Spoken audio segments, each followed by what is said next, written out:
Un cœur selon Dieu, chapitre 1. Toute société a besoin d'avoir des modèles. Que personne ne te méprise pour ton jeune âge, mais efforce-toi d'être un modèle pour les croyants, par tes paroles, ta conduite, ton amour, ta foi et ta pureté.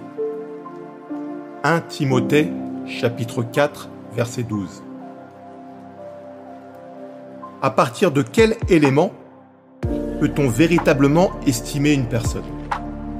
Est-ce en fonction de son charisme, de ses accomplissements, de ses valeurs, de son statut social, de la manière dont elle s'exprime, ou bien du fait qu'elle soit appréciée ou pas par les autres?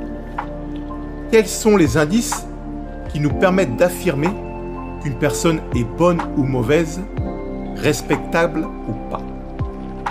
Chacun d'entre nous a des critères personnels sur lesquels il s'appuie pour considérer l'autre.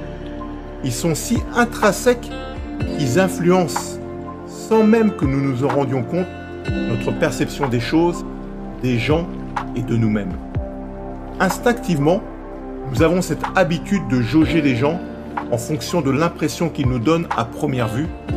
Notre jugement se construit généralement à partir de critères tels que l'apparence physique, la taille, la corpulence, le visage, le style vestimentaire, classique, sport, cadre, BCBG, l'attitude, souriante, fermée, hautaine, distante, polie ou pas, les signes distinctifs d'appartenance sociale, classe ouvrière, classe moyenne, cadre ou haut dirigeant, la manière de s'exprimer, etc., etc.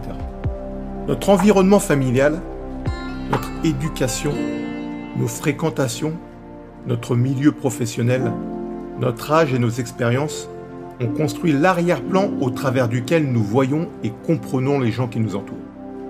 Notre point de vue est dès lors très difficilement objectif puisqu'il dépend largement de ces influences.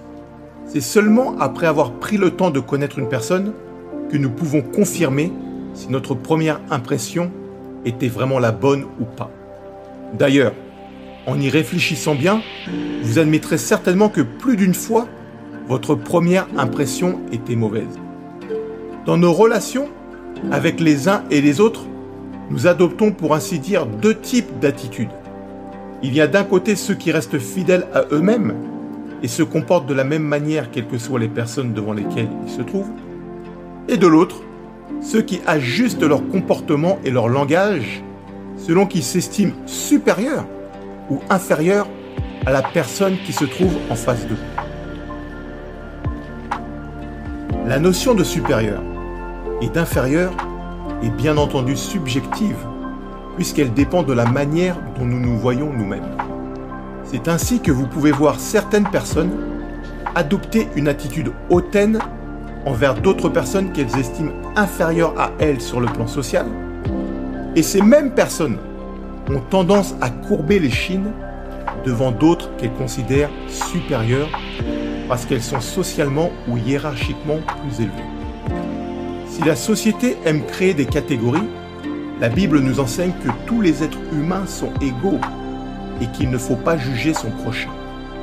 En effet, seul celui qui sonde les cœurs et les reins connaît vraiment l'homme et ce qu'il y a au fond de lui.